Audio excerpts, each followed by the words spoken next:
Chapter NK 121, Economic Crisis 2. Just then she unexpectedly spotted a playtester sneaking a call. Narrowing her eyes, Han moved like a cat in silence. From a corner a broken voice came, "I urgently need cash for business, can you help with a cash out? Rest assured, your handling fee will not be short. Your price is too high, you are not the only one here doing credit card cash advances. Final price, take it and we deal, leave it and I will find someone else." After bargaining, both showed satisfied smiles, clearly having reached agreement. "I am off." With that the tester walked straight away. Han watched the whole scene from the side, waves rising within. A crisis will soon hit, yet someone dares to spin credit cards into cash for trade. She could not help respecting such nerve. The bigger the nerve, the quicker the chill. Han shook her head and slipped away. The shopping street stayed crowded and noisy. She quickly did the math. She had only 900 BOI. To survive to the 20th day she could spend only 45 BOI per day. That must cover food, clothing, lodging, transport, and preferably some medicines in reserve. Should she find board and lodging work or open a tiny stall, Han fretted. Given her thin funds and refusal to borrow, she chose job hunting. Notices were everywhere and many shops lacked hands. A bakery helper worked from 8 in the morning to 7 in the evening for 80 a day. A hotel night shift ran from 8 in the evening to 8 in the morning for 100 a day with lodging. A department store clerk went day shift for 50 a day plus 10% commission. The interview was simple. The boss, surnamed Zhang, was a man past 40. After asking age and toughness, he hired Han on the spot. The bakery was short of staff, so he had no time to nitpick. Han had baked bread and cakes at home and had basics. After 1 or 2 demos from boss Zhang, she worked swiftly, kneading, shaping, rolling like a seasoned hand. Asked about her skill, she answered without pause, "I learned, though self-taught." Even with her help, the bakeroom still could not meet demand. A long line formed at the till. Bread fresh from the oven hit the case and vanished in a blink.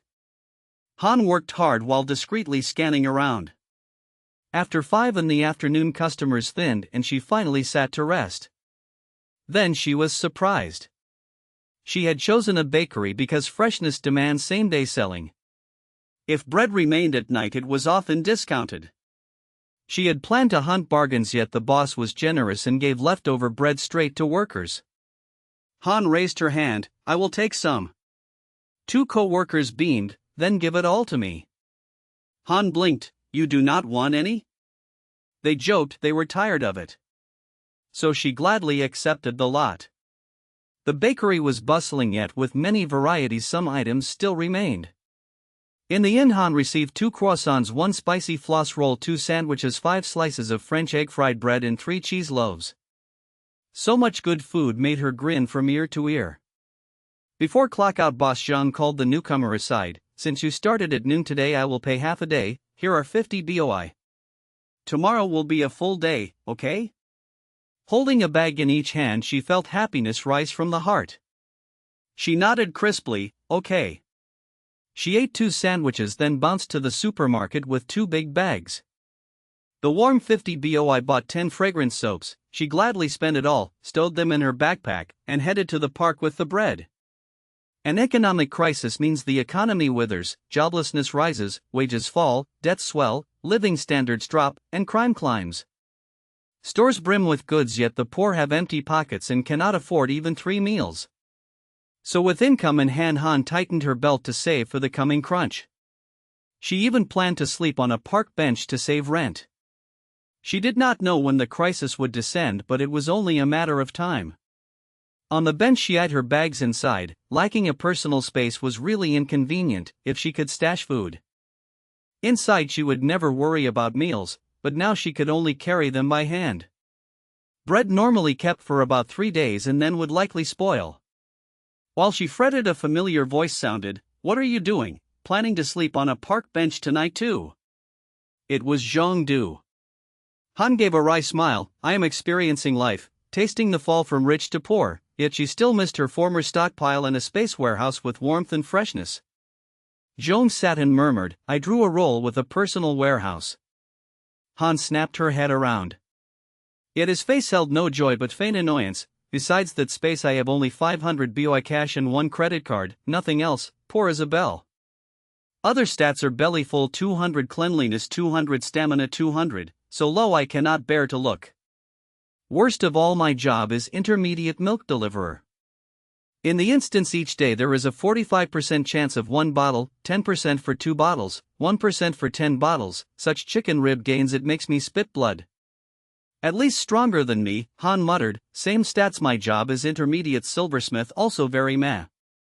I only have 1000 BOI cash and a credit card. She would rather pay 500 BOI to trade for the warehouse. She said, I work at a bakery and can take leftover bread. I already had dinner, do you want some? I ate skewers. Zhou leaned back and told his story. I saw trade was easy, so I bought a lamb shank and sticks and sold lamb barbecue. Not afraid I will swallow your share, he joked.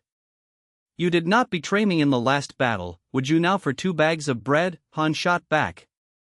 Zhou went speechless, the logic did not hold. Han used 2 fragrant soaps and restored cleanliness to full. Then she rested her head on his shoulder and said naturally, I plan to sleep on the bench, lend me your shoulder. Zhou froze all over. Happiness came too suddenly. Why? He asked softly. Han yawned, because you like me, so I will do as I please. What else could he do but indulge her? Han either did not notice or chose not to resist and soon drifted into sweet sleep with a smile. She slept soundly through the night. At dawn Han stirred awake. Zhou produced 2 bottles of milk, then ate a spicy floss roll, 1 sip 1 bite, starting breakfast. Han took the other bottle and a cheese roll and ate in small bites. What is your plan? Zhou asked.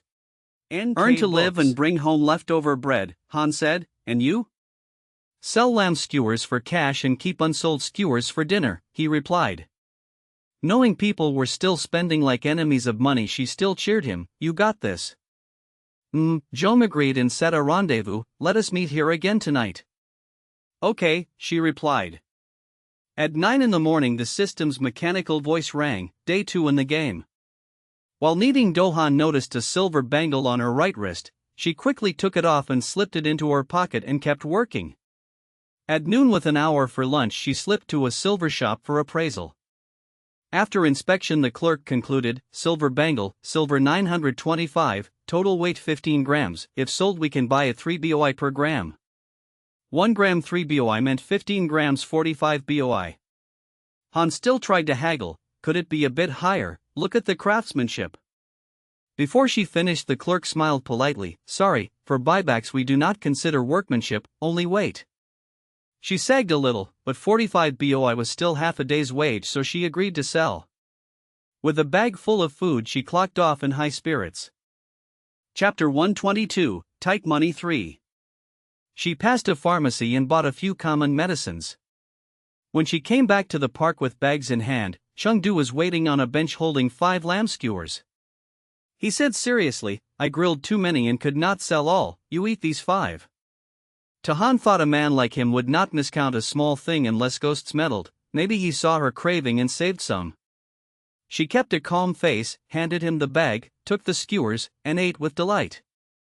Han narrowed her eyes in happiness. Chengdu quietly handed her a can of beer. So she bit lamb and sipped beer, and a refreshing feeling spread. How is work? He chatted idly. So. It is rushed, but pay is on time, and colleagues are nice. She paused and added, best of all unsold bread can be taken home for free. Saving more for safety is good. How about you, how are the skewers? She asked. The stall is new and business is average. Net profit each day is 200 BOI, sometimes more or less. Han clicked her tongue because trading earns more than wage work. If she could persuade him they would set up at dawn and return at night, and the thought felt sweet. I will pass. Daily wage is 80 and I can bring bread home, the take is not worse than a stall. What if someone copies your skewers and undercuts your price? One person trades and one person works, that is safer. Han wanted to hoard money while income lasted to face the coming winter challenge, but plans rarely beat change. On the third day of the game, the talent skill still did not trigger and the bakery added a newbie. Boss Zhang introduced, "This is Xiao Xiao, a new apprentice, please get along." Han paid no mind and felt it unrelated to her. Yet at closing time a problem arrived. Xiao Xiao asked shyly, "I want bread too, can you share some?" Han stopped her hands.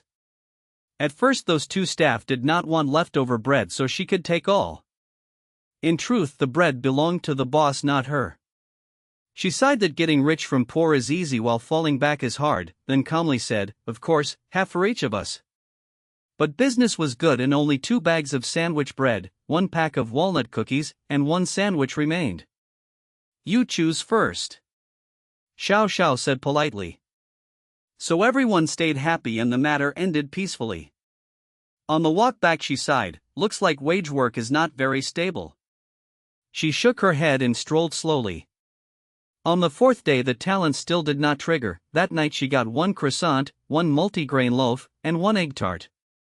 She counted and saw it was enough for 1, but compared to earlier days that could cover 2 shares and still leave extra, today felt stingy. She sighed and carried the bread home. On the 5th day after the system chimed, the silversmith talent rate triggered again. Absent-mindedly she found a pure silver longevity charm in her pocket. It felt heavy in her palm and her lips curved. At noon she greeted them and ran to the silver shop. Back at the bakery, Xiao Xiao asked, "Where did she go? Why not eat with us?"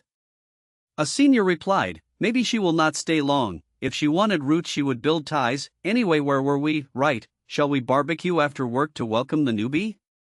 Over there the silver clerk finished testing and said, "Silver 999, net weight 21 grams, if you agree we will buy it for 63 boi. Han consoled herself that something is better than nothing and sold the charm. Near 7 a senior invited, "Free after work, come celebrate?" Han smiled brightly yet said, "You go ahead, I cannot." She thought she had saved hard, and one party could burn both the charm money and her daily wage of 80. The senior shrugged and left, meaning they had warned she would not go. Xiao Xiao urged, "Please join, more people, more fun." Han kept a cool face because she hated noisy crowds. Another chimed in, "Why not go, if free then join." "Poor, no money, I must repay loans each month, or I will eat dirt." Han joked without shame. The 3 fell silent. With that said, none wanted to force her. Dragging her along would need someone to treat the table. Yet co-workers always split bills so no one would splash cash. So at 7 sharp Han took her bread and clocked out. Watching her back, a senior shook her head, she really does not know how to enjoy life. Meanwhile at Cam River Group, Li Nak watched 20 testers carefully. He found 3 who maxed credit cards to hoard food, daily goods, and medicine, planning to hide after a crisis. 2 borrowed to start businesses. Because the ventures just began, cash flow balanced and even showed slight profit. 6 used capital to run small trades, tiring but earning more than wages. The other 9 found jobs and worked daily. Wages covered daily costs with a little left to stock essentials. Li Nak smiled slightly and murmured, "The Titanic sailed off amid cheers. Easy days breed blind confidence and blind optimism. Wait and the real show will come." Reduced purchasing means when money value holds or dips slightly, people avoid paying high for low utility and buy cheap if possible without lowering living quality. So it finally starts? NK Books. Han's eyes flashed as she worked and calculated. Today felt much easier than before. Customers at the bakery declined sharply. Regulars bought far less than usual. Some rare bread eaters vanished. Without baking rush, the staff sat and griped. One woman groaned, "Credit card debt is 1,800 boi and I must pay daily. Daily wage is 150, I repay 120, how to live, 30 boi is not enough for food."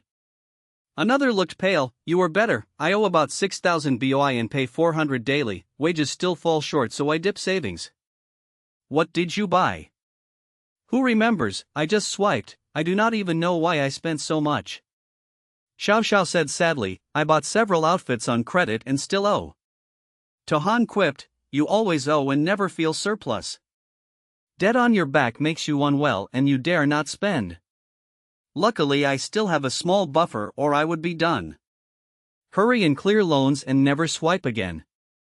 Tohan lowered her lids and admitted the words were right. Yet too many are in debt, and if all cut spending, then recession is near. That night many breads were left, from croissants and French toast to cheese loaves, honey buns, egg tarts, sandwiches, and even 2 cupcakes. Boss Zhang's face darkened and he kept silent. A few leftovers are fine as welfare, too many feel wasteful to give away. He wrestled with himself and sought a fix. Xiao Xiao glanced at Han as if asking whether bread would still be free. Even the 2 seniors who once got sick of bread changed their minds. Poor enough to eat dirt, bread is staple, so they wanted some for dinner. After a long silence, the boss softened and used the old method: who wants leftover bread? All staff raised hands together. In the end, 4 people split the bread evenly. Back in the park, Han asked her teammate, "How was the stall today?" Chung Du said flatly, "The system announced reduced buying, and customers fell broadly. Roughly we earned 150 BOI today, just half of normal. After a few more days I plan to stop to avoid losses." Tohan realized at once that the cold winter had arrived. Chapter 123, Monetary Tightening 4. His start was not bad at all. He carried 1,500 BOI in a personal stash. If he simply kept his head down and behaved, he could absolutely survive until clearance. Blame it on his overthinking. Could this tester identity be reused later? Should he stock up while the dungeon stayed simple? As a staffer of the conglomerate, how could he pass by hiding? Would acting too ordinary be suspicious? He burned countless neurons and then a bright idea flashed. He would swipe a credit card to borrow for spending, hoard supplies, and then hide away.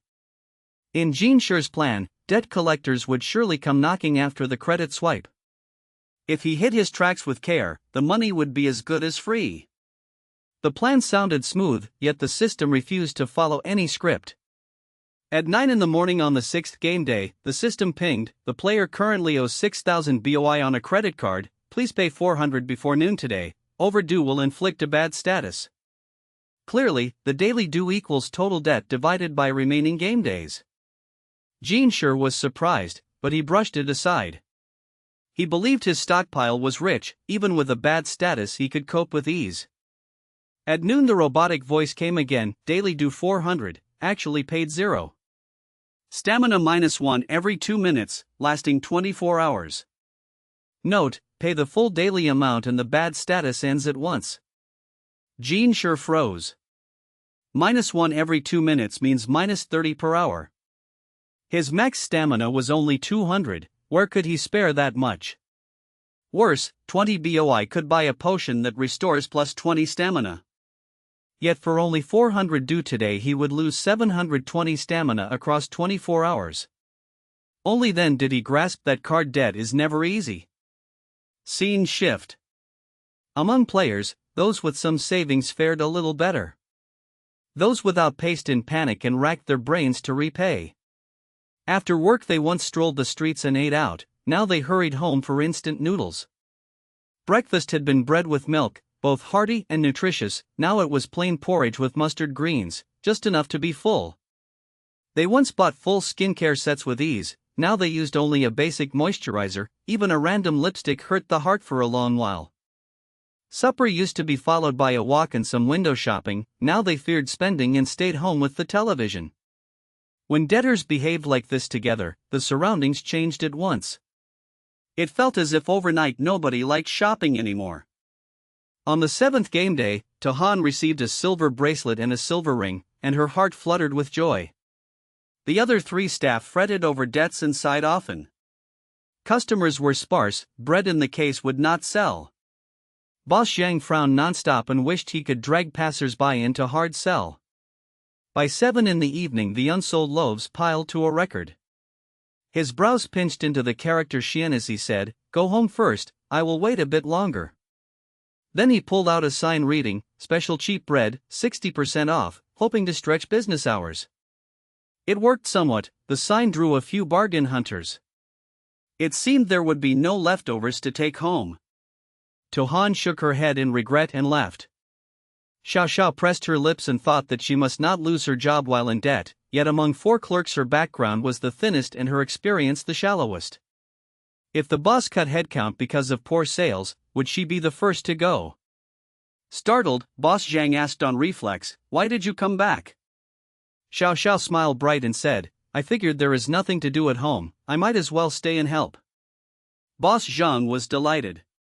She set aside self-interest and treated the shop like home, and he valued that. By 8:30 the bakery moved a bit more stock, at least enough to cover costs. Boss Zhang said, "That is it for today, take the leftover bread home." "Thank you, boss." Xiao Xiao agreed with a smile.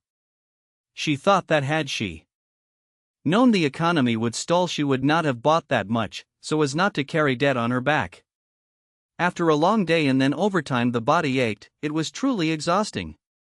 In the end she chose to volunteer for extra hours only because she feared NK losing the books. job. Scene shift. That night Tahan returned to the park empty-handed. Zhongyu raised a brow. "Did poor business get you fired?" No, sales were bad, so they kept the bread to sell for cash. Tohan rubbed her stomach and invited, "Skewers tonight, my treat." Others are cutting spending, yet you answer a downturn by spending harder. Zhongyu shot her a look. "I got 2 silver trinkets today, sold for 81 BOI, that equals 2 wages. Tohan was cheerful, "Let us dine out to celebrate. I have chewed bread every day since this dungeon began and I am sick of it. Let us go." As Zhongyu stood, Tahan naturally took his hand and tugged him along. In an instant his expression softened. For Tahan he was willing to change, to leave his old turf and join Jinjiang Group as a game tester. A loner like Tahan chose to take his hand of her own accord. The answer had long been clear. Zhongyu clasped back and let her lead the way. Scene shift. It was the 8th game day. At dawn Jin Sure trudged to a construction site to carry sacks. Hiding in a corner while popping pills would never hold until clearance, so he steeled himself to hunt for work, hoping to earn wages for repayment. But jobs were terribly scarce. Some shop windows posted hiring, yet inside they wished to slash headcount and cut pay to lower costs. Though the work was grueling and both neatness and toughness fell off a cliff, he would do anything for money. He bore a status that read, "If you do not pay then you do not live," so death was certain if he slipped. He wanted to curse the system as shameless, but then he admitted the mess came from his own foolishness. Scene shift. The next day the bakery did worse than the day before. Because loaves kept going unsold, the clerks dared not bake much and only found corners to rest. Tahan judged that the boss would likely downsize. The truth stood plain, sales were bad, baking more meant more waste, and the shop did not need that many hands. Yet who would be the first on the block? Tahan looked at herself then at Xiao Xiao and felt it would be one of them. At 5 in the afternoon Boss Zhang gathered 4 employees and said gravely, "I have a few announcements." All lowered their heads and studied their toes, dodging every glance. His tone was heavy. "You all see the situation, business is really bad and few customers buy. To keep the shop afloat I will reduce staff and let 1 person go. If anyone has another path, please tell me and we part on good terms." Silence fell at once, and nobody spoke. "If no one volunteers, I will call a name." "Zhang Jing, I am sorry, you are fired." The 4 were stunned. The other 3 turned to look at the chosen one. Named without warning, Zhang Jing stammered, "No, boss, why me?"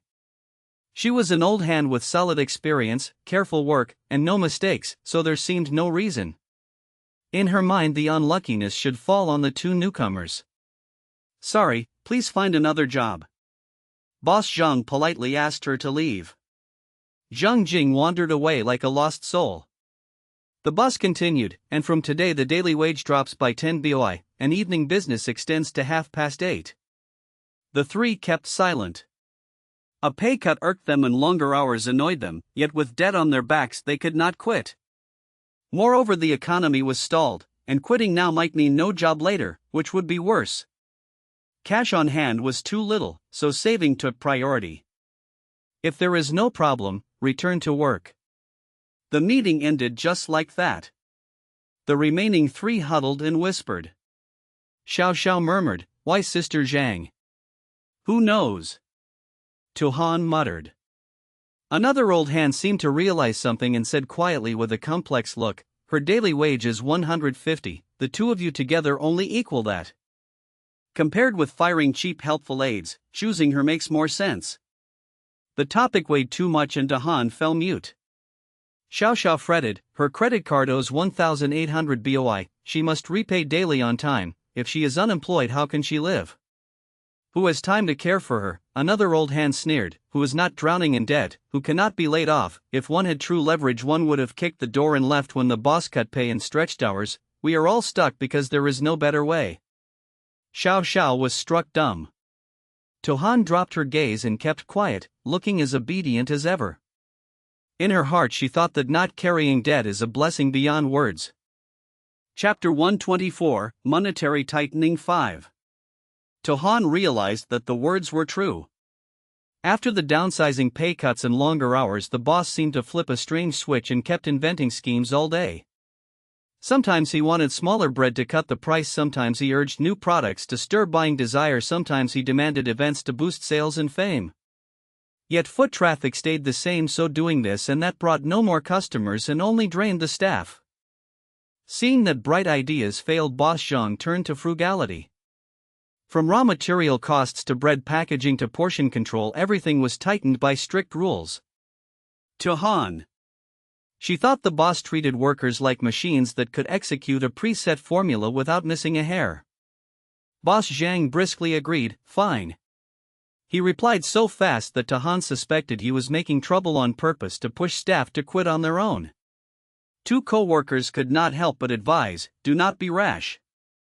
If you leave, can you still find a job? Life is the same everywhere, so pinch your nose and bear it. There is no other way right now." Tohan firmly shook her head, "If a job is bad, there is no need to endure it."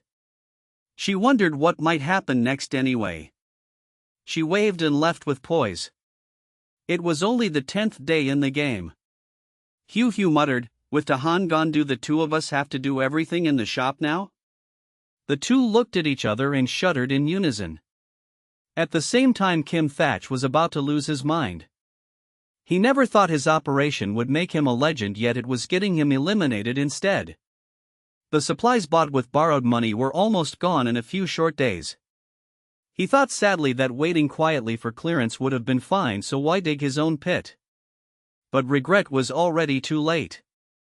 When she stepped out of the bakery, a supercar stopped at the door. The window lowered. Chengdu sat in the back seat with a smile and called, "Get in." To Han? She could not tell what he was doing. She walked closer with a blank face and asked, "Is this your car?" "Rented." Chengdu answered offhand. "Why rent it for nothing? Are your hands burning with extra money?" To Han was incredulous. Chengdu smiled a little, "I earned money so I can spend it now, get in." Tahan still felt puzzled, yet she knew her teammate had his own mind, so she held back doubts and got in. A crystal partition stood in front as the driver drove calmly and the two talked in the back. Tahan led with a question, "Where did you make the money?" Chengdu breathed two light words, "Gambling." Tahan. She suddenly recalled that in the previous casino dungeon his gambling skill was truly superb. Chengdu continued, "It was hard to gather seed money and gambling takes less time to make cash. By today I finally have a little idle money on hand." "How much?" Tahan asked cleanly. 200,000. Chengdu answered without hesitation. Hearing 200,000, Tahan was stunned. If they simply lived for another 10 days, that sum would be far from used up. "By the way, my personal warehouse is stuffed to the brim." Chengdu smiled with pride like a winner in life. Tahan laughed because the first thing after getting rich was to cram the stash, which felt so familiar. "When did you start gambling?" she asked. "On the 7th day." "Why did you not tell me?" "You do not gamble, so there was no need to worry you. It is better to announce good news after the money is made." Tahan agreed, though the surprise was so abrupt it almost knocked her out. She had planned to toil and save to build a living, yet her teammate now told her their house basically had a cheat that could farm money without limit. First we buy clothes for you, then a movie, then dinner, and finally a hotel, so we do not sleep in the park anymore. Chengdu arranged the day calmly. Tahan blinked and thought this was a date. In the mall there were only a few clerks and very few customers. Chengdu took her clothes shopping. After trying on, she hesitated between a short floral dress and a long black dress. She could not help but laugh at herself. Worried about crowds, they chose a premium screening room for the movie. But once inside they found no one else. Did you book the whole room? Tahan asked. I meant to, but felt it was not necessary. Chengdu answered frankly. Then why? Halfway through the sentence, Tahan understood on her own. With heavy debts, ordinary people would pick standard rooms rather than premium ones. Only the two of them bought premium tickets, so it became a booking in disguise. It feels good to be rich, Tahan murmured. Chengdu smiled. An economic crisis is essentially the doomsday of the poor. A glance around showed the restaurant had sparse diners and business looked bad. The hotel room was clean, tidy, elegant, and very quiet. Sitting on the soft bed, Tahan felt like a wife who once endured poverty, now enjoying blessings with a suddenly rich husband. It also felt like newlyweds on a honeymoon trip. Stroking the new clothes, she felt it was a little unreal. Everything felt like a dream, and after waking she would again have to struggle to survive. No wonder schoolgirls all wished to be Cinderella. Tahan shook her head, set aside the stray thoughts, and slept in peace. In the office, a low pressure surrounded Linak. Subordinates avoided him and refused to make eye contact. A survival dungeon was turned into a honeymoon, so anyone who approached now would be unlucky. The casino existed and was even added by them on purpose to spice the game. Imagine a player at the end of the rope with empty credit limits stepping into a luxurious casino for one bet. How thrilling that scene would be. Win and turn life around, lose and fall forever as heaven and hell split in a blink. Linak took a deep breath and told himself, this is not a design bug, it is only an encounter with an unconventional player. Chengdu is the champion of the first survival contest, so we cannot judge the masses by his standard. Out of 20 trial staff, only he treats the casino as a cash machine, so this is an exception. I feel that no matter what dungeon he enters, he can stuff the personal warehouse, which is a mission impossible that humans cannot stop. Moreover, even Chengdu had to accumulate starting funds. Honestly, before that he slept in the park for several days and suffered plenty before saving enough to gamble. With that thought, he calmed down. On the 11th day, Tahan slept well and only got up around 8 o'clock. Remembering the hotel buffet, she hopped up quickly. At the restaurant, she found Chengdu eating alone. Seeing that, she sat down after taking a small plate. Did you resign? Chengdu asked. Yesterday he had won big and was going to tell her to stop working, yet as soon as his car arrived she had already walked out of the bakery. He only hurried her into the car and forgot to ask why until now. The boss kept making unreliable schemes, so staying was pointless, Tahan said simply. Chengdu sipped his tea and said calmly, the crisis has arrived and people are going mad everywhere.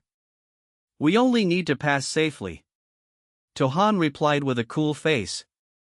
At 9 o'clock the system voice sounded, desire to consume has fallen and purchasing power has dropped sharply. Many shops run at a loss, wages are cut and large-scale unemployment appears. So a wage cut wave and a layoff wave.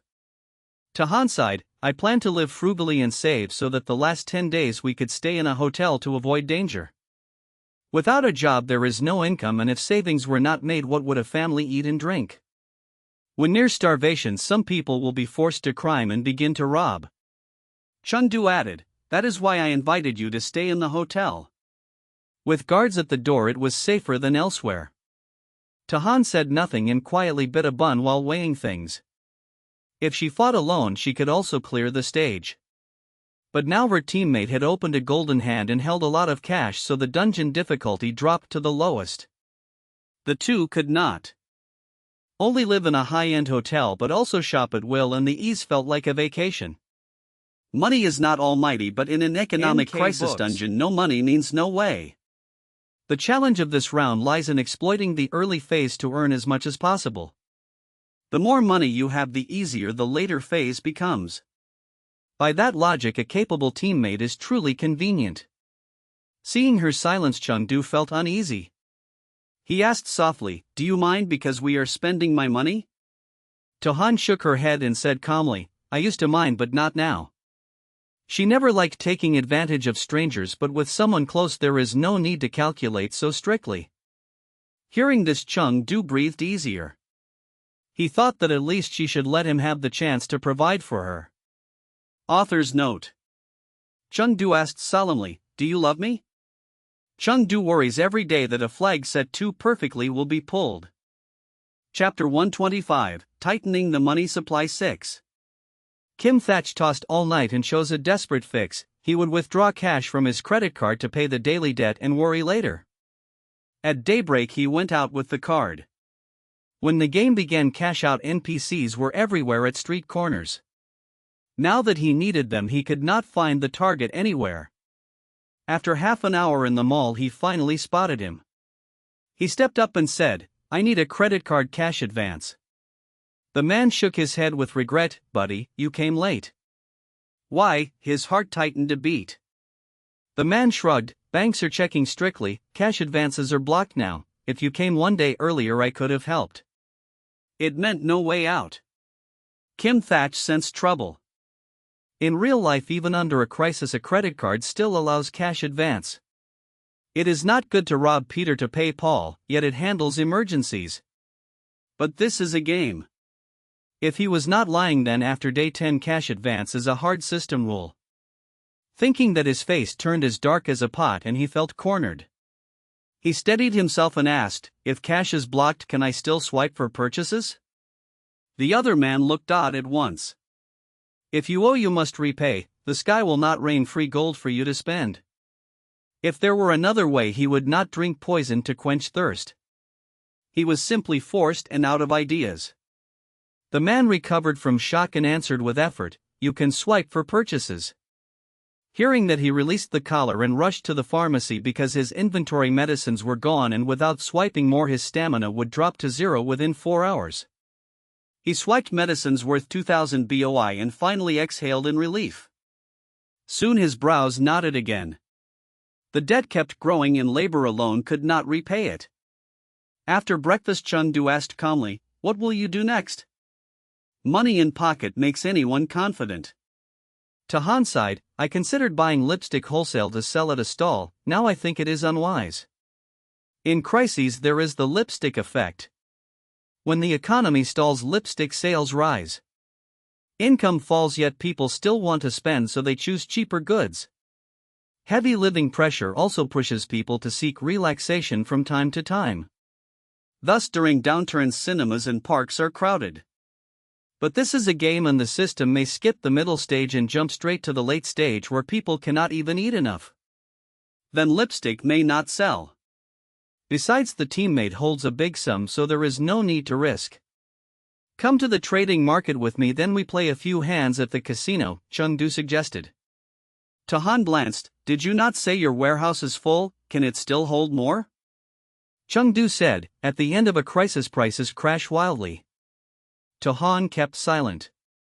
She thought that next run, even if others use this avatar, Chengdu must change accounts, because with a warehouse of supplies there is no need to test, just crush the dungeon. She nodded. "Okay, let us hit the streets." Zheng Tin drank mineral water with anxiety written between her brows. She had been fired from the bakery for 3 days and still found no job. At first she was confident and cursed the owner for bad judgment. Being fired only meant switching to a better job, and she would never take a daily wage under 150 BOI. One day later, the cost of eat, live, sleep plus the daily payment of 120 BOI shaved off all her pride. She considered that a slightly lower wage was fine as long as she worked. Her savings were small at 800 BOI and could not last. Even after lowering the bar, she still found no fitting post. Many bakeries said they had enough staff and were not hiring. At last she found one bakery short of hands. Yet they wanted only a cheap apprentice at 60 BOI per day with overtime and strict obedience. Darkness swam before her eyes, she disliked it but had no other path. Shops she visited spoke in chorus that business was poor, they would not add people and might downsize. Cornered, she gritted her teeth and accepted the apprentice job, so at least she had work. Still her heart bled. 60 BOI a day barely covered basics with nothing left. The daily debt payment must come from savings. Savings were thin and once spent she would still owe. Regret welled up from her core. If she had not splurged before, she would have saved enough to clear the debt at once and stay calm. Yet she had squandered high wages and now lacked assets to buffer shocks. Even small surprises became hard to handle. The more she thought, the more anxious she became until her shoulders slumped in remorse. In a villa, the richest man of the town, Zhang Vin, reviewed reports of all his stores. Assistant Chu reported blankly that daily sales fell by 40 to 70% and profit plunged. 2 stores even lost money, so the outlook was grim. After a pause, he decided, close the losing stores, cut production by 70% at the rest, and slash all unnecessary costs. The assistant understood and nodded. Got it. Zhang Vin said slowly, survival matters most now. The assistant added that land houses and stocks kept sliding, so his net worth was shrinking. Zhang Vin waved it off. It is temporary. After the economic winter, asset values will return to normal. Watch the market and buy good assets at low prices at once. Orders given. He smiled with calm pride and murmured, after the winter I will become richer. Hoarding cash to buy the bottom is the leisure of the wealthy. Hearing about wage cuts and layoffs, Tahan already sensed trouble. Leaving the luxury hotel, she found it even worse. People failed to pay rent and were driven onto the streets. During work hours, many hurried faces roamed after losing jobs and lacking the next one. Shops lay empty, and after 20 or 30 minutes only 1 or 2 customers entered, often leaving without buying. Some began selling valuables at home for cash to buy food and water. Chengdu asked prices and shook his head. Prices are still high. That did not surprise her. Next, the casino, she asked. She even thought that if the casino went bankrupt, it must be because of Chengdu. They were about to go when a masked biker snatched a handbag and sped away. The young woman collapsed and sobbed, "That bag is luxury, I plan to pawn it for cash, why steal from me?" When survival is threatened, morals rot and order collapses fast. Fear pricked Tahan and she raised her guard. Chengdu naturally held his teammate's hand and declared, "Walking alone invites a tale." She glanced and thought that anyone tailing the two of them would be unlucky, yet she let him hold her hand. At Camjiang Group, the office pressure hit a record low. Staff bowed over keyboards and pretended to work hard. Li Nak wore a flat look and lazy drout because he was used to the godlike plays of the 2 top players and meant to ignore others. He never expected that the 20 playtesters were all formidable. Some traded well and repaid card debts early, some never swiped and sought other ways to get rich, some broke the board with violence and solved the crisis with unthinkable methods. He asked sternly, "That one is Kim Thatch, the guy who misread the early stage and got indebted by hoarding, right?" "Yes," the staffer whispered. After learning cash advance was blocked, he swiped 2,000 BOI for medicine, 1,000 for necessities, and 1,000 for tools, then used force to storm the villa and tied up NPC Zhang Vin, the richest man. With food, water, daily goods and medicine in his inventory, he can hole up in the villa until clear. The richest NPC held 100 million in assets yet was kidnapped over a debt of 10,000 BOI, which was truly miserable. Li Nak was silent, then said, "If I recall, the villa has 10 guards?" "Yes," the staffer said helplessly, yet 10 men still failed because the player charged right in. "After the test ends, add 10 more guards to that NPC," Li Nak ordered. He sighed, "Let him be." Kidnapping the rich was always one valid, clear path. He just had not expected a solo player to pull it off. If you can break into a private home by strength, it counts as a pass. Chapter 126, Tight Money 7.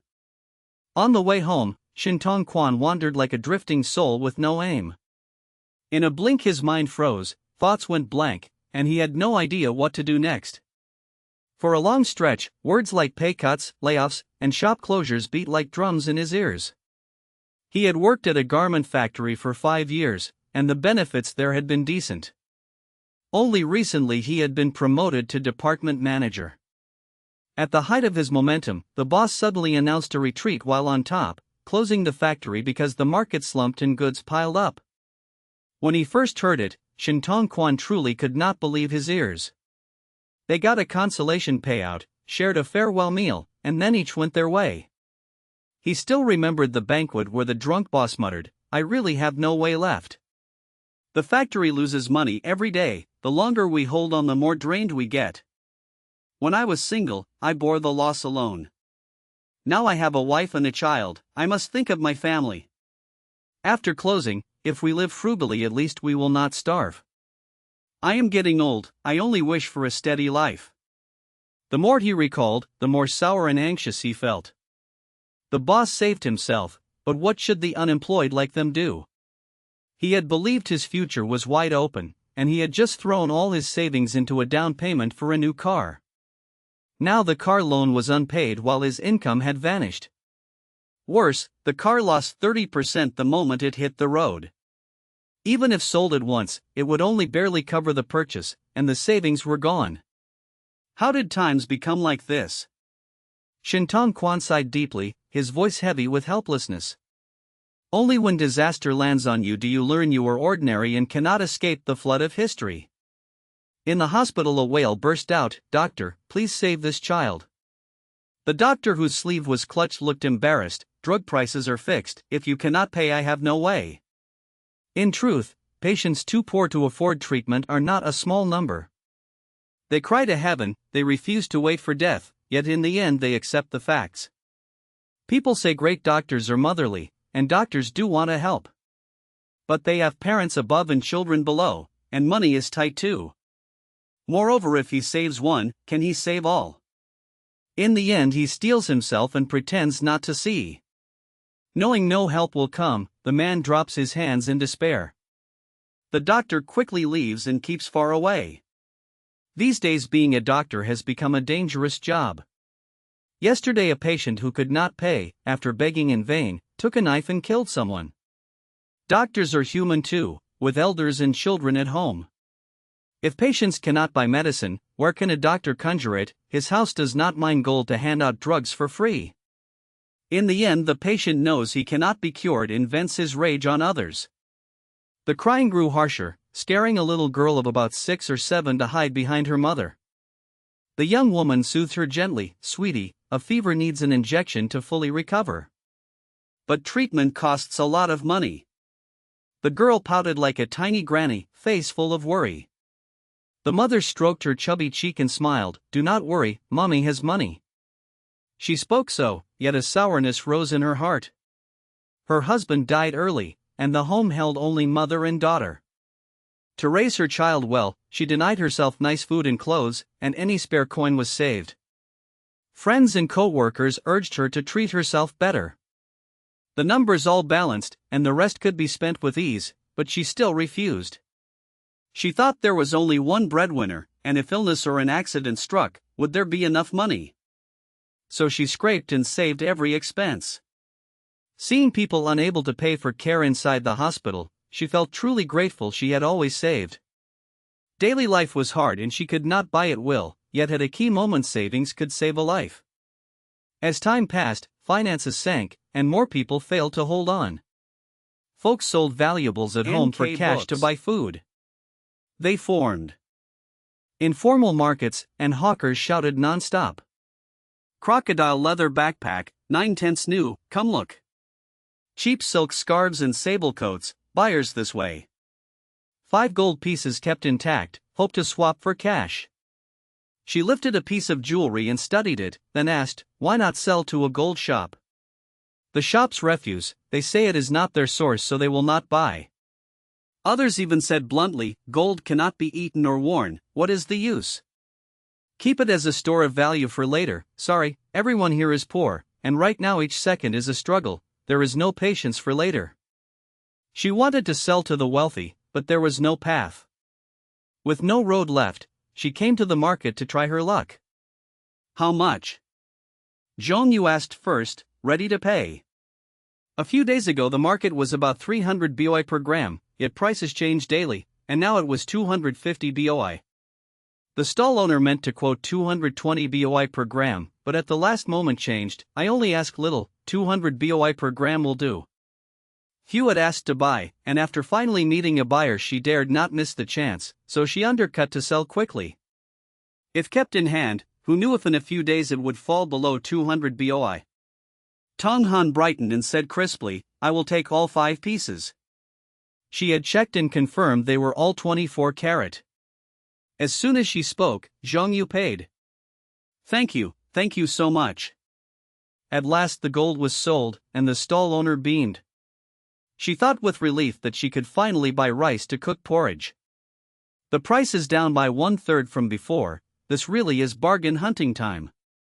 Tong Han said with delight. Zhong Yu smiled, come on, let us keep looking. They shopped freely, favoring items easiest to turn back into cash. The cheaper they bought now, the more they would gain when markets recovered. Unexpectedly they soon met an acquaintance, another trial employee also buying in this market. The two sides glanced and quietly drifted apart. If two parties showed interest, the seller would surely raise the price. Better to let each buy their own and not disturb one another. Zhong Yu murmured, to be a trial hand, one must have some real ability. It made sense, since her calm nature meant that 5 days ago she did not gamble, choosing to work steadily instead. Apart from a few loaves she earned, she had not rushed into danger. If someone dared to risk, they would of course build capital fast, for everywhere it holds that higher risk brings higher return. Suddenly Tong Han whispered, while he is haggling, shall we slip away now? Those eyes were ill-meaning, clearly planning a robbery. Yet there were 2 fat sheep present. If they left now, the gang would hesitate between chasing them and targeting the lone buyer. She was not naive enough to think the robbers would just watch them go, but as low-level players now, shedding a few tails would help. Zhong Yu's eyes flashed and he understood. He nodded, we have bought almost enough, let us go. They slipped off quietly. A sharp-eyed thug soon noticed the fat sheep fleeing and reported to the boss. The leader thought, then waved for 3 to follow, while he stayed with 4 and fixed a hungry stare on the lone spender.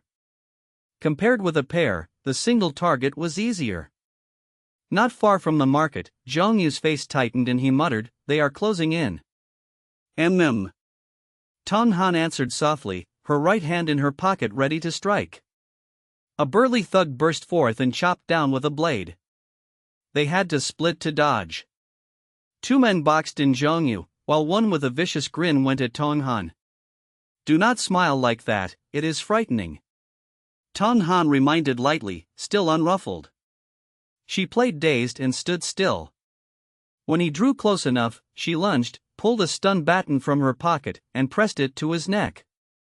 The crackle of current burst aloud. His grin froze, his eyes went blank, and his whole body tingled in shock. Tong Han watched quietly, the corner of her mouth lifting. The baton was a second-hand purchase by Zhong Yu, still about 8/10 new. Using it for the first time today, she found it very effective. Indeed, in the tight money dungeon, cash rules everything. The man's fingers twitched as if to rise. Tong Han did not hesitate and shocked him again. He blacked out at once. By then Zhong Yu had already clubbed the other 2 to the ground with a folding staff. The pair regrouped and left without delay. Only after reaching their single room at the hotel did they breathe easier. Zhong Yu was about to speak when a glance made him frown. Following his gaze, Tong Han also frowned. Your room was searched, right? The wardrobe door was clearly ajar. With lips pressed thin he said firmly, definitely searched, I always shut it tight. He checked through his things and counted the loss. After a moment he concluded, missing a luxury watch and 3 sets of clothes. They looked at each other and the room fell silent. Truthfully, the valuables were all stored in the carried stash, and the room only held clothes of little worth, so the loss was small. But they had thought this was a safe zone, yet were still burgled, and it felt awful. Who knew if next time it would turn into a smash and grab? So Tong Han burned brain fuel and thought fast. In real life there would be many remedies. But this was a game. A hired guard might betray, a luxury building might be ringed by refugees, and leaving the country was not an option. She weighed many plans and crossed them out, then said helplessly, if not, we copy the malignant inflation dungeon and find a hideout. Zhang Yu agreed, I was thinking the same. At this stage, staying far from crowds also means staying far from danger. Chapter 127, Monetary Tightening 8. Purchasing power kept falling, store margins shrank, owners had to cut wages and staff just to avoid losses, and the vicious cycle worsened. Vagrants multiplied on the streets, people cobbled shelters from wood planks, rusty sheets, tarps, and even wrapping paper. Some even slept at the curb, covering themselves with newspapers. Robberies and thefts occurred at times, but the streets were full of poor folks, so even hard snatches yielded little. Shops still open posted strict guards, and any thief caught was beaten soundly. Books. Day-old pastries from bakeries were no longer thrown away. Even overnight goods would sell if priced low, and lines soon formed. To survive, people began eating roots and dandelions. When those were gone, they dug wild lettuce, and in the end they even took fodder grass meant for livestock. Now and then a shop hired, someone would camp all night at the door, others trekked across the whole town to make an interview. A single position often drew hundreds of rivals. Meanwhile owners, to steady prices, cut production scale and destroyed large batches of so-called surplus goods. Once that precedent appeared, people just waited for handouts and stopped paying from their pockets. Soon corpses lay along the roads, and the starved dead were everywhere. Chengdu rented a room on a building's third floor to hide out. Seeing the bleak streets, he sighed softly, whether it is malignant inflation or excessive monetary tightening, the unlucky ones are the common people. When the economy falters, a chain reaction is easy to trigger. Just then the system's mechanical voice chimed, on the 16th day in the game, hunger and poverty strip people of reason, order is slipping out of control. Tuhan pouted with some displeasure. In the real world, even if an economic crisis starves many, public security is still better. Chengdu expressed understanding, after all, it is a game. If money alone solves everything and the last days are not hard, how would it be a survival game? At night the whole town erupted in looting, supermarkets, eateries, pharmacies, convenience stores, and bakeries were swept bare. Tuhan recalled the malignant inflation dungeon. If she remembered right, a similar event happened then. She fretted, why design a similar dungeon with slightly lower difficulty? Chengdu guessed, maybe Kamjiang Group plans a second survival tournament. Tuhan suddenly found that reasonable. Desperate residents banded together, swept apartment blocks, and invaded homes. Players in the game were required to survive 5 days amid that chaos. The playtesters, battle-hardened and seasoned by a similar dungeon, stayed calm and handled it steadily. By the end of the 20th day everyone cleared smoothly, the lucky ones endured to the end. The pods opened slowly, and Linak nodded, good work, I gathered very interesting data. Planning a second survival tournament? Chengdu confirmed. Linak admitted readily, yes, that decision is made. The entry fee is 100 per person. Late-stage dungeons will be extremely hard to select elite talent. Also the top 3 get large cash prizes, and the top 10 may receive offers to join the group as playtesters. Only then did Chengdu realize everything had been arranged. Old fox, so crafty, round after round. He muttered. Being penniless, Tuhan proactively turned in her character card and asked, when is the next playtest? Linak smiled, progress on survival dungeons is a bit slow, but before long another game will need you all to test. Kamjiang Group treated staff humanely, after each playtest they granted a long, generous vacation.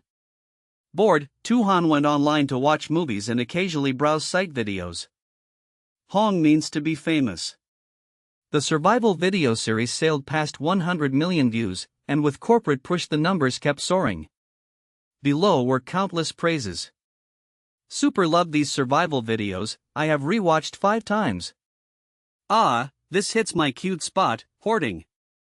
supplies like a hamster, I can watch 100 times. As long as we live we stockpile, for that diligence alone I support with my main account. Waiting for the second endless survival tournament +1, money ready, just waiting for the big masters videos. Thus the endless survival game exploded into public view. A ringtone suddenly cut off her thoughts. Tuhan picked up and asked, "Hello, who is this?" The voice on the line scolded, "If I do not call you, you do not plan to call me, right?" It was Chengdu. Heaven knows he got her number from Linak. After leaving the game, someone all but vanished. Tuhan blinked innocently, "We just finished the playtest, I wanted to give you a few days to rest well." "No need." Chengdu shot back. He felt that strolling and watching a movie with his girlfriend, and a little date, would boost spirits and vitality. In-game they were intimate, outside the dungeon she turned distant. Ah, women. His resentment almost took form. Tuhan burst into a laugh. Clearing her throat, she asked seriously, "Dinner tonight together, steal some time for a date, do you want to try being a couple?" After a long silence, Chengdu said shyly, "I think your suggestion is good." "Then, do you want to agree to it all?" Tuhan smiled with her eyes. Chengdu answered softly, lips curling. "There is a decent restaurant near the company. Today at 7 in the evening, meet at the office gate." Tuhan invited happily. Chengdu agreed with delight. He stared at the phone for a long while before realizing he had been led by the tempo. When vacation ended, Chengdu stepped back to work light as a cloud, every step buoyant. Thinking again, something felt off. This guy once treated money as dregs. If not for Tuhan leaving, why would he bow so easily to money? Linak was startled. "I know, not Tuhan then." After a beat he looked enlightened. "What, you two finally decided to go public?" Chengdu. He had wanted to share his joy with the world. Yet in everyone's eyes he and Tuhan had long been a pair. For a moment his feelings tangled. Beside him, Linak kept mumbling, "Your clear videos were pushed as a player couple, from top to bottom in the company and all viewers know you two are dating. Honestly, your signals were obvious." "Going public is fine, now you can date openly, and relax, our firm does not ban office romance, especially since you two are only playtesters." Chengdu shot him a glance, speechless, then strode off. Shy, huh? Unaware he annoyed anyone, Linak thought he was bashful.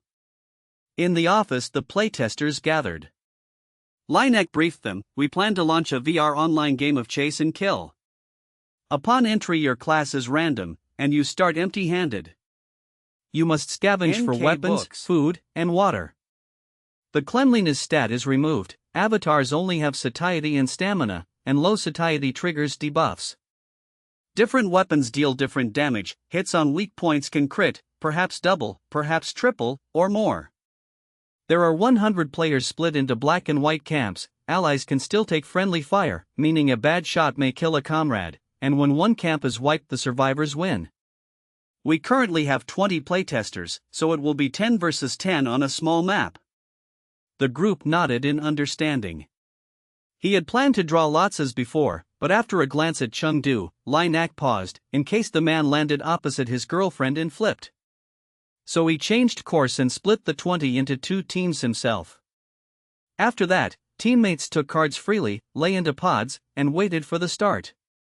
When she opened her eyes, Tuhan found herself on a street in a forgotten small town.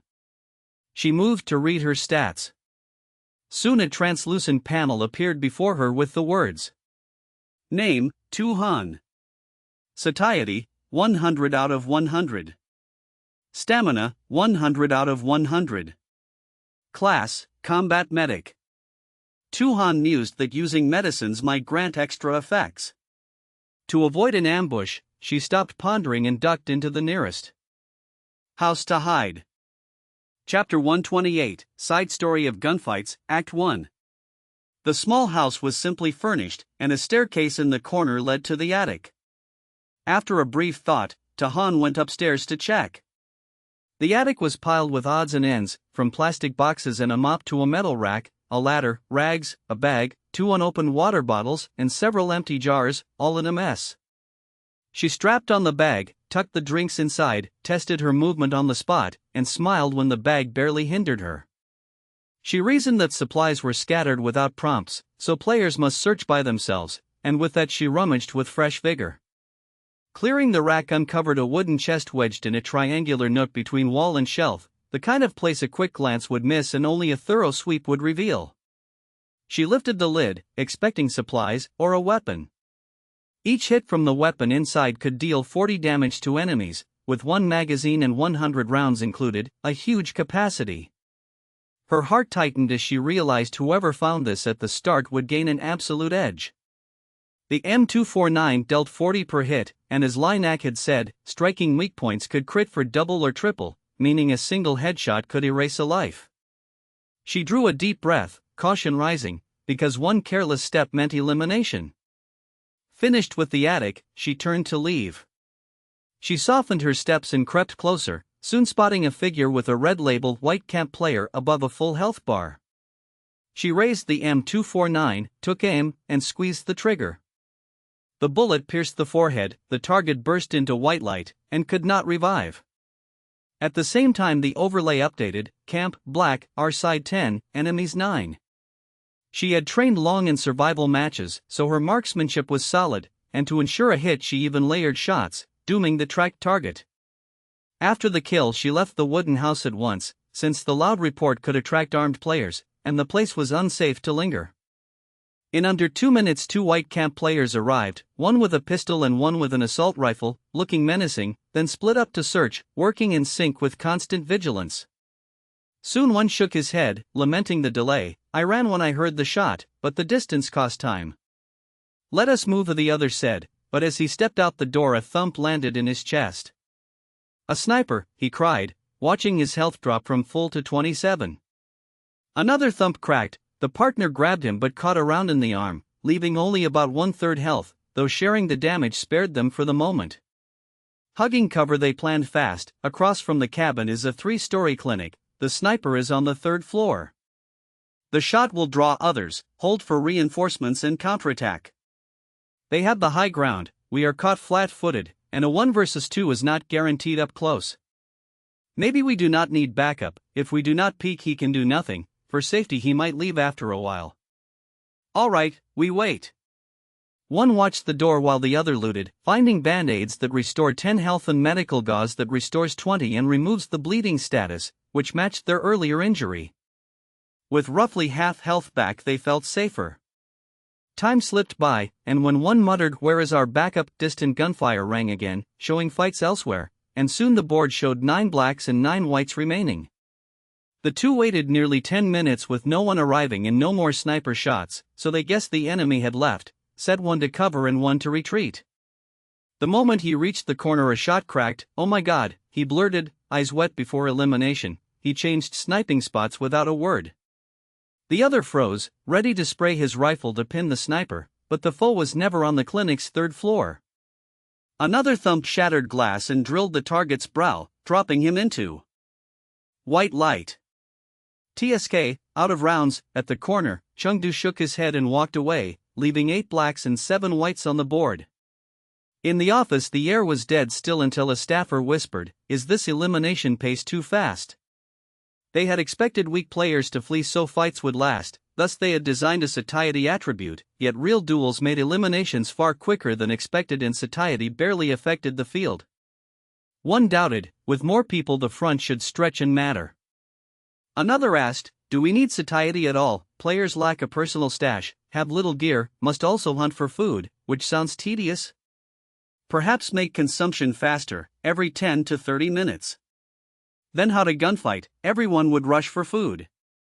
Or delete satiety and make it a pure shooter, better yet thin out healing resources to intensify battles. I disagree. The debate stalemated. After a pause Linak decided, after this test, remove satiety. Understood, staff replied, for research holds many paths and different emphases can yield entirely different games, so once the director chose a direction they simply complied and typed on, while Linak refocused on the surviving players. In game, Tahan shouldered the M249 and hid in the dark, ready to fire, planning to find a hideout and then scavenge, but soon saw two players from opposite camps dueling with daggers, switching places so fast that every aim risked friendly fire. The two were agile and evenly matched, and their health bars dropped at similar rates. Shots echoed elsewhere in the instance, meaning others had found better arms, and since they were already one beat behind, dragging on would hurt, with parity meaning a single slip could flip the result, so both edged back and broke off. Seeing the window, Tahan fired. The round hit, and she smiled, about to greet her ally, but the low-health teammate also burst into white light, proving that others were lurking too. She tensed, and a rattling dad erupted around her, the foe having spotted her and opening first, the rate of fire so rapid it poured like rain. Outgunned, she refused to trade, crouched, and withdrew fast by another route. The board updated to 7 blacks and 6 whites. Seconds later the pursuer reached the spot and found nothing, and Kim Thatch grumbled, "Who runs without even trying to fight back? What a spineless move." He muttered on, yet still swept the area for ambush, checked rooftops for snipers, and only then moved, always picking a next stop and cover before each step, proceeding with great caution. Chapter 129, Gunfight 2. She drew a few deep breaths, steadied her breathing, then raised her head to size up the surroundings. It was an abandoned cathedral, with crumbling statues and candle stands eaten by rust. Because the windows were sealed, no light could enter, and the hall looked bleak and shadowed.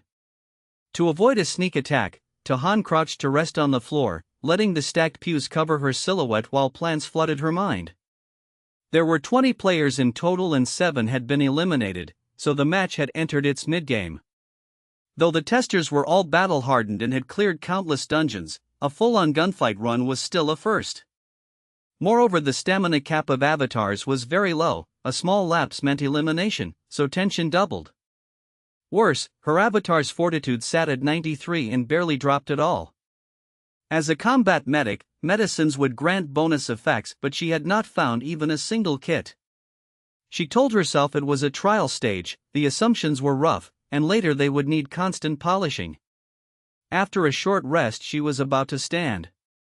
Just then she heard footsteps not far away. Without another word she flattened herself again. The steps drew nearer and grew clearer. She hid her body while peeking, trying to see whether the newcomer was ally or foe. Tahan was startled. The sightline to the target was close and she thought she had been spotted. But soon another chair was shot. She realized the newcomer was clearing a path with bullets to probe if anyone hid inside the nave. If there was a big reaction, he might fire back right after the first shot. Meeting such a player was troublesome. The worst part was not knowing friend or foe. With that thought her eyes dimmed as she weighed options. In a blink she chose to strike regardless. If a true ally did not fear friendly fire, then why should she? Thought became action. Given the bad angle that ruined a clean aim, she simply raised her M249 and squeezed the trigger in a wild burst. She laid down suppressive fire, then arched up and hurried toward a marble pillar. Even under fierce return fire, the opponent still dared to pop up and counter in snatches. She noticed he felt no fear of hitting allies, as if he played solo, with everyone but himself an enemy. Her heart sped up and cold sweat dampened her palms. A beat too slow and the bullet would hit her rather than the pillar. They kept dodging, occasionally peeking to trade shots, and the fight stalemated. After several exchanges, she still could not tell ally or foe, man or woman, only that a pistol sat in his right hand. Should she risk it? She calculated that if the M249 hit a weak spot, in theory one shot could trade for one life. She did not know the pistol's stats in game, but in reality its damage lagged far behind the M249. Thus in a damage trade, as long as she avoided a weak spot hit, he would die and she would be wounded. She inhaled, then leaned half her body out from the pillar and took aim. The enemy popped up to attack. She did not flinch and pulled the trigger straight on. The round hit flesh, one side yelped, and one side burst into white light. Perfectly according to plan. She exhaled in relief as her body felt light. Before he vanished she finally saw clearly that he belonged to the white faction and died without grievance. With the fight over, she could not be bothered to rotate positions and slid down with her back on the pillar to rest. At this point, the black faction still had 7 survivors while the white faction had 5. Moments earlier, she had nearly been killed under aim, only a split second of agile movement saved her from a lethal shot and kept her alive. Even so, she had slipped into near death, with only 16 stamina left. If she ran into an enemy now, she would die for sure. Thursday Swang panted hard, nerves jangling with anxiety. She had the skill to become a tester, of course she was not weak. Yet with 20 players in the match, none were pushovers. Strength was relative. In this arena she felt like a tender lamb to the slaughter. But the match had not ended and she refused to yield. If she could find healing supplies, the avatar would soon become robust again. With that thought, she searched with renewed zeal. After busy minutes, she halted to reflect. After a short think, she bit her lip and kept searching. She told herself to try 5 more minutes, and if nothing turned up, she would leave. 3 minutes later, she found a key and opened a private drawer. Inside lay a bottle of warming massage oil and a packet of hemostatic powder. The oil, used when injured, restored 25 stamina and removed the broken bone state on use. The powder, on use, restored 25 stamina and removed the bleeding state. Joy brightened her face and she moved to use them at once. Unexpectedly, a deep voice sounded, "We are both black faction, could you spare me the warming oil?" Thursday Swang paused and looked over. The newcomer truly wore black colors and was a man. He was tall and powerfully built. He held a sniper rifle and had a pistol at his waist, clearly a seasoned hand. Seeing the small teammate glance over, the man shrugged, "The fighting was too fierce, I have under 20 stamina left, without a heal I will die." Thursday Swang smiled gently and said, "If we are teammates then we should split the meds, NK books." With that she leaned aside and reached for the items. Yet the instant she turned back her face was blank and a cold light flashed in her eyes. The rule said once the other faction was wiped, the living gained victory. In other words, the team must win and the individual must also survive to the end to count as a win. If the team won but the player died, he still lost. She thought that since she had worked so hard to find these items, why should she share half? With both items used she could survive 2 hits, but with only one item her stamina was too low and 1 hit would end her.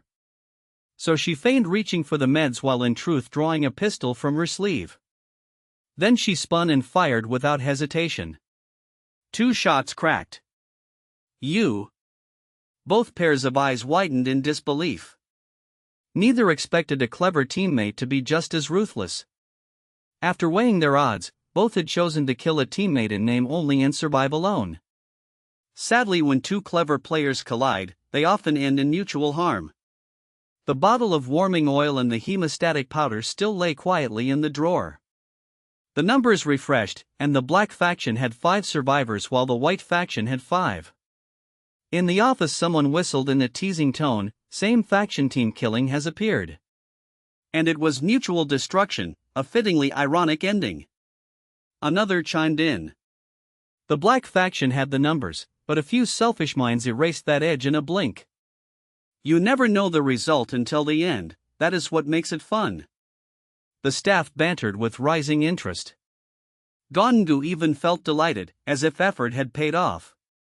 Amid the cheerful mood, Linak said slowly, "After the trial, remove special effects from medicines and standardize them to flat stamina gains." Laughter cut off at once. Someone hesitated and asked, "Is that too big a change, boss?" "Our goal is to make the game more fun, any useful change is worth it." The man fell silent.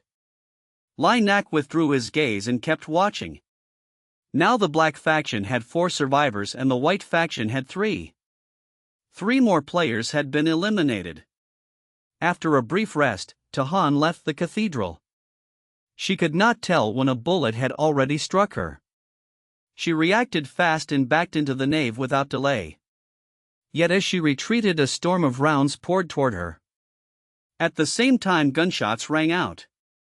In that critical instant her thoughts were razor clear. There was more than one ambusher at the door, but only one suppressor. So the enemy had planned to use the suppressor to ambush and finish her in one go.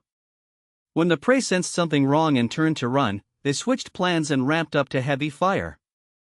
Though she read their intent, the area denial barrage was still hard to evade. If she was unlucky enough to be hit by a stray round, it would only be bad luck. Shots kept barking, and the white faction seemed to fall into another inner fight. You fired too fast. She had barely stepped out of the nave before you rushed a shot, Kim Thatch muttered. If the target had moved farther from the church, she would never have made it back, but now, it depends on accuracy. We are finished, the target slipped back inside. Seeing a bullet about to land, they watched the target roll on the spot and vanish from the scope. The one with the suppressor still mouthed off, "How would I know your accuracy is that poor? One more bullet would have eliminated her. Could you not aim before you shoot?"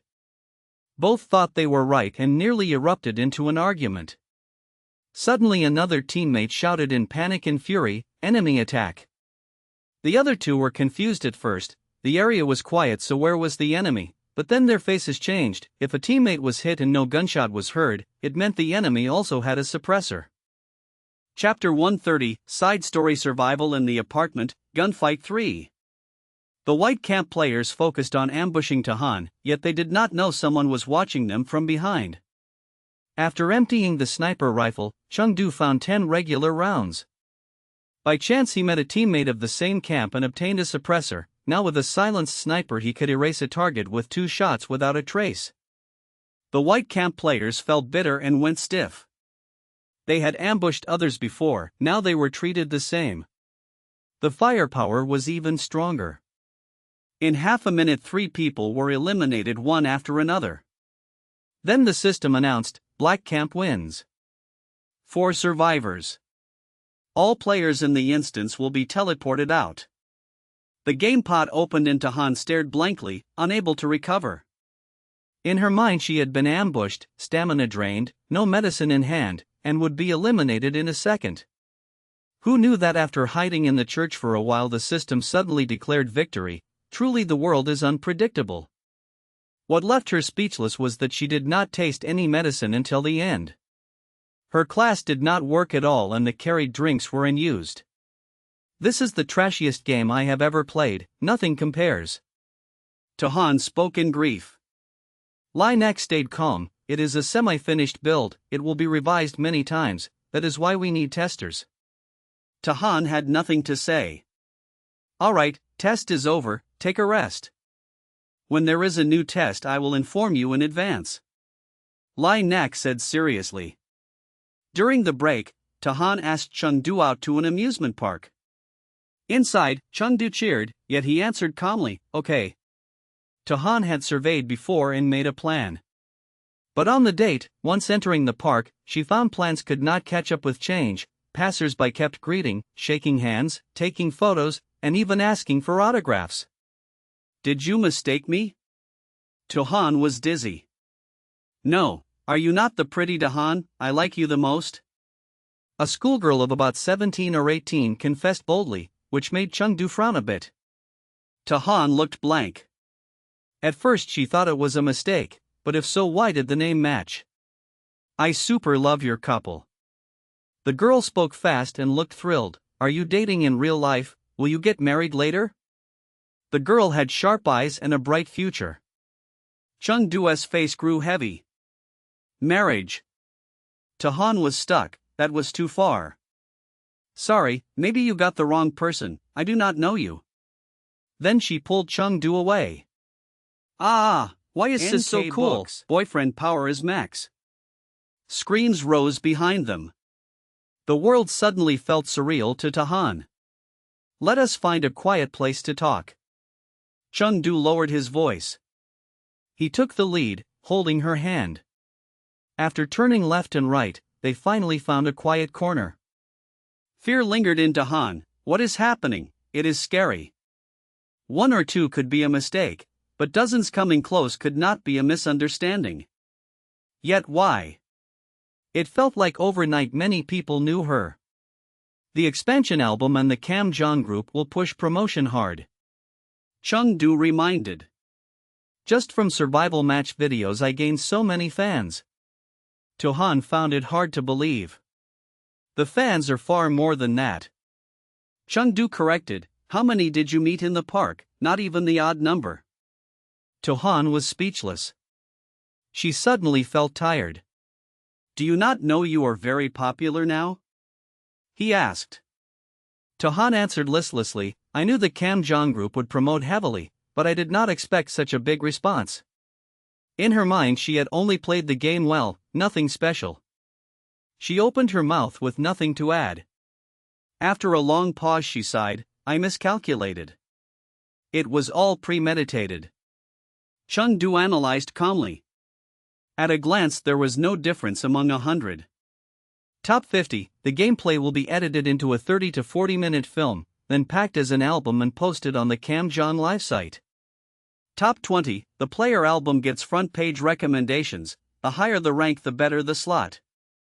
If they wish, they can join the Kamjong group as testers, the job is easy, benefits complete, and the path is bright. Also the second survival tournament is in preparation, once the first ends they chain activities, clearly planned long ago. From the start the Kamjong group aimed to make Infinite Survival game explode, we happened to join at the right time and took first place. I understand, but I feel unwell. Thinking she might have to go out in disguise like an artist, To-han sighed. Shall we go back? Though regretful, Chengdu did not want her to force herself. Shall we watch a movie at home? If you do not like films we can team up in another virtual reality game? She suggested. Anything is fine. He replied casually. As long as they were together, anything was good. To-han changed the plan and left the park. Half a month later the testers received a new job, to test the instanced survival in the apartment. As usual, Linak explained the scene. The single apartment has 5 floors, each floor has 20 rooms, each room holds one single household. In the official game all 100 households are players.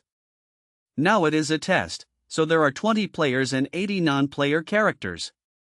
A survival rate under 20% counts as clearing the extreme challenge and earns extra rewards. Either you die when stamina hits 0, or you complete the extreme challenge. After entering the game each player gets one random weapon.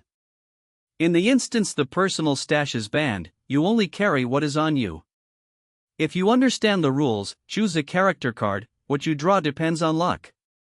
Thursday Swang mused, so the testers can freely eliminate non-player characters. The male player who had once shared life and death with her cast a disdainful glance. He would rather trust the non-player characters than trust Thursday Swang.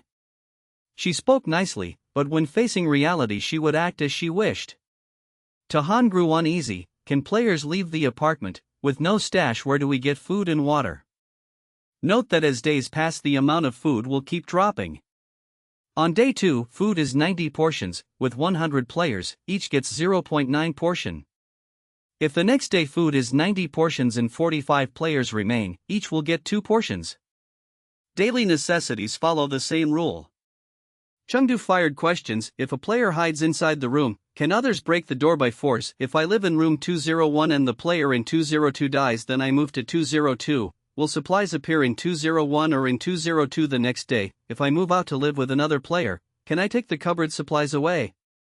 Linak answered patiently, you can hide in a room, but if too many hide the food will be insufficient, then it becomes a contest of class talents, stockpiles, and attributes to see who lasts longer.